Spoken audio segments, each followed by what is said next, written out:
So what should leaders do in the next 100 days to help create a culture of equality? And in my role of global R&D lead for Accenture, I've been thinking about it more and more. And in fact, today, during this special day of International Women's Day, we had an amazing energy, amazing discussion with top leaders in the world and top leaders also here in the Silicon Valley.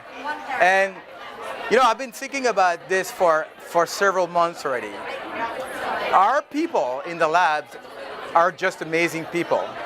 And we're driving diversity as much as we'd like, but we'd like to push the envelope even more. And what I think is that our people need the time to reflect on it, to reflect on what's happening in the society, to reflect on what's happening with technology, how basically we're going to change the world.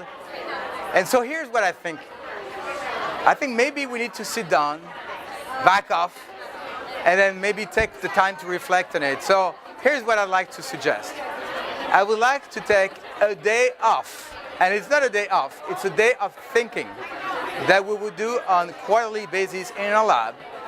It will be global, worldwide, in every lab, so that we can reflect on two things.